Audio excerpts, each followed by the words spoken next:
এই জিনিসটা যদি কয়েকদিনের মধ্যে শুধরানো না হয় তাহলে আমাদের যে একটা ঐতিহ্যের জায়গা ছিল, আমাদের গর্বের জায়গা ছিল এই টয় ট্রেন, এই টয় ট্রেনের উপর থেকে কিন্তু সেই হেরিটেজ তকমাটা তুলে নেবে ইউনেস্কো। আজকে রাত 11টা থেকে কালকে সকাল 5টা পর্যন্ত হাওড়া ব্রিজের উপর দিয়ে কোনো রকমের যান চলাচল হবে না। এখন পর্যন্ত আমাদের রাজ্যে 1911 জন পড়ুয়ার অ্যাকাউন্টে ট্যাবের টাকা ঢোকেনি। ট্যাব নিয়ে সিট গঠন করেছে, এটা অ্যাডমিনিস্ট্রেশনের কাজ, অ্যাডমিনিস্ট্রেশনকে করতে দিন, এটা মিডিয়া ট্রায়ালের ব্যাপার নয়। যেই টাইমটাতে পোর্টালের মধ্যে আপলোড করা হচ্ছিল সেই টাইমটাতেই প্রতারক বা হ্যাকাররা ওই ইনফরমেশনটাকে চেঞ্জ করে দিচ্ছিল, সেম টাইমের মধ্যে চেঞ্জ করছিল। সবাইকে নমস্কার, আমি দীপ্তক আর তোমরা দেখছো আমার ইউটিউব চ্যানেল, যেখানে আমি সকালের খবর পড়ি। হয়তো ভিডিওটা যেতে একটু দেরি হয়ে যায় এডিটের জন্য, তো আমি চেষ্টা করি যত তাড়াতাড়ি দেওয়ার। তো দেখা যাক আজকের পেপারে কি আছে। প্রথম পেপারেই একটা বিশাল বড় করে পশ্চিমবঙ্গ সরকারের অ্যাড, বিরসা মুন্ডা উপলক্ষে, জন্মবার্ষিকী যেটা কালকে গেল, সেই উপলক্ষেই আমাদের পশ্চিমবঙ্গ সরকার আদিবাসী সম্প্রদায়ের জন্য কি কি করেছে সেটার একটা খতিয়ান দিয়ে জয় জোহার একটা হেডিং দিয়ে সেটা ছেড়েছে। প্রথম যে খবরটা আছে সেটা হচ্ছে কি, কলকাঠি নাচছে ভিন রাজ্যের জালিয়াতরা, তদন্তে স্পেশাল টিম। বঞ্চিত প্রত্যেকেই ট্যাবের টাকা পাবে মমতা। এখন পর্যন্ত আমাদের রাজ্যে 1911 জন পড়ুয়ার অ্যাকাউন্টে ট্যাবের টাকা ঢোকেনি, তার পরিবর্তে অন্য কোনো অ্যাকাউন্টে ট্যাবের টাকা ঢুকে। আর এটা নিয়েই কালকে মুখ্যমন্ত্রী মমতা ব্যানার্জি যখন সাংবাদিকদের মুখোমুখি হয় তখন তিনি বলেন যে সমস্ত স্টুডেন্টদের অ্যাকাউন্টে টাকা ঢোকেনি তাদের কোনো রকম চিন্তা করতে হবে না, তাদের অ্যাকাউন্টে এই ট্যাব কেনার টাকা তরুণের স্বপ্ন প্রকল্পের টাকাটা পৌঁছে দেওয়া হবে। এর সাথে মমতা ব্যানার্জি আরও বলেন যে এটা কোনো যেই ঘটনাটা ঘটছে ট্যাবের টাকা অন্য অ্যাকাউন্টে চলে যাচ্ছে, এটা কোনো মিডিয়া ট্রায়ালের বিষয় না। এইটা নাকি মহারাষ্ট্র ও রাজস্থানেও সেম জিনিস হচ্ছে, তাদেরও এই সরকারি প্রকল্পগুলো হাইজ্যাক করে নিচ্ছে গ্যাংটি, আর সেই গ্যাংটি নাকি পশ্চিমবঙ্গেরও সাথেও সেম জিনিস করছে। তো মুখ্যমন্ত্রী বলছে তার প্রশাসনের ওপর সম্পূর্ণ ভরসা আছে, তারা প্রশাসন নাকি কোনো রাফ আর টাফ, আর তারা ঠিক এই জিনিসটার মীমাংসা করে দেবে খুব তাড়াতাড়ি। ট্যাব নিয়ে সিট গঠন করেছে, এটা অ্যাডমিনিস্ট্রেশনের কাজ, অ্যাডমিনিস্ট্রেশনকে করতে দিন, এটা মিডিয়া ট্রায়ালের ব্যাপার নয়। এর মধ্যে মহারাষ্ট্রেরও অনেক পূজা ওরা হাইজ্যাক করেছে, অন্যান্য রাজস্থানেরও করেছে, সব স্টেটের থেকে হাইজ্যাক করেছে। এই গ্রুপটাকে আমরাই ধরতে পেরেছি। সুতরাং আমাদের administration is very strong, rough and tough. তারা অলরেডি 6 জনকে অ্যারেস্ট করেছে, সিট গঠন করেছে, বাদ বাকি যা যা করার করবে, এবং ট্যাবে যারা টাকা পায়নি তাদের সবাইকে টাকা দিয়ে দেওয়া হবে।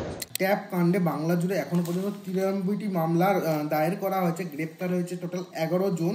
আগামী দিনে যাতে এরকম ঘটনা না ঘটে তাই এবার থেকে শিক্ষা দপ্তরকে এই সংক্রান্ত ব্যাপারে সাহায্য করবে রাজ্য পুলিশের সিআইডি ও সাইবার ক্রাইম বিভাগ। এরপরে খবরটা হচ্ছে কি, রক্ষণাবেক্ষণে উদাসীন রেল, হেরিটেজ মর্যাদা হারাচ্ছে দার্জিলিংয়ের টয় ট্রেন। আজকে থেকে 25 বছর আগে ইউনেস্কোর হেরিটেজ তকমাটা পেয়েছিল আমাদের যে দার্জিলিংয়ের টয় ট্রেন আছে, সেই টয় ট্রেন, কিন্তু আস্তে আস্তে সেটা রক্ষণাবেক্ষণ বা অনেক কিছু ত্রুটি বিচ্যুতির কারণে এই টয় ট্রেন ডিপার্টমেন্টের কাছে ইউনেস্কোর তরফ থেকে একটা মেল এসছে বা একটা চিঠি এসছে, সেখানে বলা হয়েছে যে অনেক দিন যাবৎ এই যে টয় ট্রেন আছে তার রক্ষণাবেক্ষণ হয় কিনা সেই ব্যাপারে কোনো রকম তথ্য সেই ইউনেস্কোর কাছে যাচ্ছে না। আর অনেক দিন ধরেই যেটা হচ্ছে না সেটা হচ্ছে কি, এনজিপি থেকে দার্জিলিং অবধি টয় ট্রেন চলছে না। এই দুটো কারণের জন্যই হয়তো এই যে ওয়ার্ল্ড হেরিটেজের একটা তকমা ছিল ইউনেস্কোর থেকে দেওয়া টয় ট্রেনের, সেই টয় ট্রেনের এই তকমাটা চলে যাবে বলা হচ্ছে। তো এই জিনিসটা যদি কয়েকদিনের মধ্যে শুধরানো না হয় তাহলে আমাদের যে একটা ঐতিহ্যের জায়গা ছিল, আমাদের গর্বের জায়গা ছিল এই টয় ট্রেন, এই টয় ট্রেনের উপর থেকে কিন্তু সেই হেরিটেজ তকমাটা তুলে নেবে ইউনেস্কো। আর এই কারণে ইন্ডিয়ান রেলের পক্ষ থেকে এই যে টয় ট্রেন দেখাশোনার দায়িত্বে যারা আছে সেটা হচ্ছে কি নর্থ ফ্রন্টিয়ার রেলের অন্তর্গত ডিএইচআর, তাদের এই ব্যাপারে যত রকমের পদক্ষেপ নেওয়া সেই পদক্ষেপগুলো নিতে বলেছে। আর ডিএইচআর এর পক্ষ থেকে দাবি করা হচ্ছে যে এরা খুব তাড়াতাড়ি এনজিপি থেকে আবার দার্জিলিং বা কার্শিয়াং অবধি টয় ট্রেন চালানোর ব্যবস্থা করবে, যাতে এই টয় ট্রেনের ওপর যে হেরিটেজ তকমাটা আছে সেটা যেন চিরকালের জন্য থেকে যায়। অবশেষে তাপমাত্রা কমছে রাজ্য জুড়ে, কালিম্পংকে ছাপিয়ে ঠান্ডা পুরুলিয়ায়। তো আজকে আমি সকালবেলা হাঁটতে বেরিয়েছিলাম, তো যথারীতি ঠান্ডা আছে, আমাকে যথারীতি জ্যাকেট ফ্যাকেট গায়ে দিয়ে তারপরে বেরোতে হয়েছে।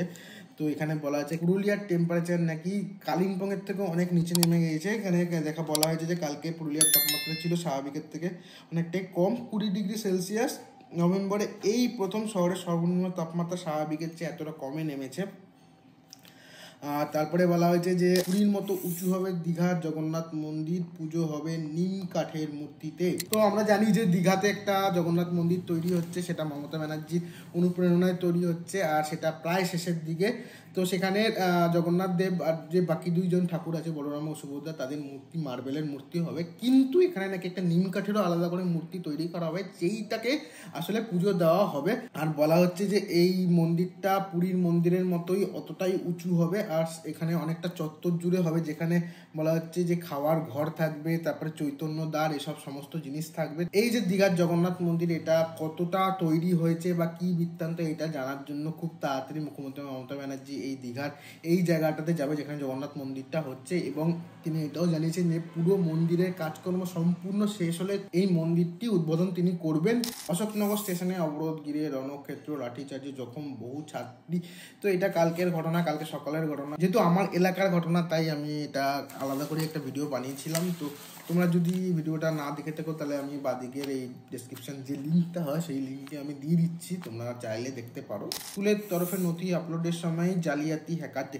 তো তরুণের স্বপ্ন প্রকল্পের যে ট্যাবের টাকা পড়ুয়াদের অ্যাকাউন্টে না ঢুকে অন্য অ্যাকাউন্টে ঢুকে যাচ্ছে, এই যে স্ক্যামটা, এই স্ক্যামটা নিয়ে কয়েকদিন ধরে চলে আসছে। আমি এই নিয়ে অনেকগুলো ভিডিও বানিয়েছি। এখানে আবার যেটা দিয়েছে সেটা বলছে যে যারা এটা নিয়ে তদন্ত করছে, তারা যেটা জানতে পেরেছে সেটা হচ্ছে যে যখন এই স্টুডেন্ট বা পড়ুয়াদের যে ইনফরমেশনগুলো যেই টাইমটাতে পোর্টালের মধ্যে আপলোড করা হচ্ছিল, সেই টাইমটাতেই প্রতারক বা হ্যাকাররা ওই ইনফরমেশনটাকে চেঞ্জ করে দিচ্ছিল, সেম টাইমের মধ্যে চেঞ্জ করছিল, তারপরে সেটা পোর্টালে আপলোড হয়ে যাচ্ছিল। পোর্টালে আপলোড হওয়ার ফলে তারপরে যে প্রসেসগুলো আছে সেই প্রসেসগুলো হয়ে টাকাটা চলে যাচ্ছিল অন্য অ্যাকাউন্টে। তো এখানে যে প্রসেসটা বলা আছে সেই প্রসেসটা হচ্ছে প্রথমে একটা লিস্ট তৈরি হয়, লিস্টটা যায় হচ্ছে কি হেডমাস্টারের কাছে, হেডমাস্টার সেটাকে অ্যাপ্রুভ করলে সেটা পোর্টালের মধ্যে আপলোড হয়, আর পোর্টালে আপলোড হওয়ার পর হেডমাস্টারের কাছে একটা আইডি বা ওটিপি আসে, সেই ওটিপিটা দিলেই ব্যাপারটা পুরো লক হয়। তারপরে যেটা চায় শিক্ষা দপ্তরের থেকে যেখানে এটাকে অ্যাপ্রুভ করানো হয় সেই জায়গায় গিয়ে তারপরে ব্যাংকের থ্রুতে গিয়ে টাকা আসে। কিন্তু এখানে বলা হচ্ছে যে হেডমাস্টার যে ওটিপিটা দিয়ে লক করে তার আগেই নাকি এটা চেঞ্জ হয়ে যাচ্ছে, আর এটা চেঞ্জ করছে হাইটেক লেভেলের হ্যাকাররা, কারণ ওইটুকু টাইমের মধ্যেই তারা এই ব্যাপারটাকে পুরো চেঞ্জ করে দিচ্ছে। আর এটা তখনই সম্ভব যখন তাদের কাছে সেই সমস্ত স্কুলের আইডি পাসওয়ার্ড রিলেটেড সমস্ত ইনফরমেশন থাকে। আর এখানে এটাও বলা হচ্ছে এই সমস্ত মানে যে সমস্ত স্কুলের স্টুডেন্টদের সঙ্গে এগুলো হয়েছে তাদের আইডি আর পাসওয়ার্ড, আইডি তো বাদ দিলাম, পাসওয়ার্ডটা নাকি খুবই নর্মাল, খুবই উইক, মানে 1 2 3 4 5 6 7 8 যেমন যেটা করলে যেটা উইক দ্বারা ওরকম টাইপের পাসওয়ার্ড। এই পাসওয়ার্ড দিয়ে তারা সহজে সেই সময় পোর্টালটা খুলে ফেলতে পেরেছে, অথবা স্কুলের সাথেই আছে এরকম কোনো মেম্বার সেই সমস্ত প্রতারকদের কাছে সেই আইডি পাসওয়ার্ড রিলেটেড তথ্যগুলো দিয়েছে। কারণ আরেকটাও বলা হচ্ছে যে প্রথমে ধারণা করা হয়েছিল যে স্কুল থেকে এই জিনিসটা করা হয়েছে, কিন্তু স্কুল থেকে যদি করা হতো তাহলে সেই স্কুলের কম্পিউটার, যে কম্পিউটার থেকে ব্যাপারটা করা হতো সেই কম্পিউটারের যে একটা আইপি অ্যাড্রেস থাকে সেই আইপি অ্যাড্রেসটা পাওয়া যেত, কিন্তু সেই ক্ষেত্রে সেই আইপি অ্যাড্রেস না, আইপি অ্যাড্রেস সম্পূর্ণ আলাদা। সুতরাং এখানে হ্যাকাররাই এই কাজটা করছে। তো এবার দেখার যে পুলিশ এই জিনিসগুলো সমস্ত কিছু জানার পরেও তারপরে এই জিনিসটাকে কীভাবে আটকায় আর কীভাবে তাদের গ্রেপ্তার করে, এখন এটাই দেখার। স্বাস্থ্য পরীক্ষা শনিবার রাত 11টা থেকে 5টা পর্যন্ত বন্ধ হাওড়া ব্রিজ। তো আজকে রাত 11টা থেকে কালকে সকাল 5টা পর্যন্ত হাওড়া ব্রিজের উপর দিয়ে কোনো রকমের যান চলাচল হবে না। তার কারণ এই টাইমটা মানে 5 ঘন্টার যে টাইমটা আছে এই টাইমটার মধ্যে হাওড়া ব্রিজের স্বাস্থ্য পরীক্ষা হবে, মানে হাওড়া ব্রিজের কোথাও কোনো ত্রুটি বিচ্যুতি আছে কিনা, যদি থাকে সেটাকে রিপেয়ার করার ব্যাপার সমস্ত কিছু হবে। তো সেই ক্ষেত্রে বলা হচ্ছে যে এই ব্রিজের উপর দিয়ে সেই সময়টা কোনো যান চলাচল করবে না, আর সেই সময় অন্য রুটে ঘুরিয়ে দেবে। সেই সময় হয়তো না, তার অনেক আগে থেকেই পুলিশ হয়তো সমস্ত যানবাহনগুলিকে অন্যদিকে ঘোরাবে। এখানে একটা জায়গা তো বলা আছে দ্বিতীয় হুগলি সেতু, তাছাড়া অনেকগুলো লাইন আছে। তোমরা আমি একটু আগে একটা ইনস্টাগ্রামে প্রতিদিনের একটা পোস্ট দেখলাম, সেই পোস্টটা তোমরা যদি পারো তো দেখতে পারো, যারা তোমরা ওই হাওড়া ব্রিজের উপর দিয়ে প্রতিনিয়ত যাতায়াত করো তাদের ওই পোস্টটা দেখলে হয়তো একটু সুবিধা হবে। আমি ওই পোস্টটা নিয়ে এখানে আমি আপলোড করতে পারবো না, আমি এখানে দিতে পারবো না। তো আজকের মতো খবরের কাগজে খবর পড়ার ভিডিওটা ছিল এই অবধি। দেখা হচ্ছে আবার পরের একটা ভিডিওতে, ততক্ষণ সবাই ভালো থেকো, সুস্থ থেকো, টাটা।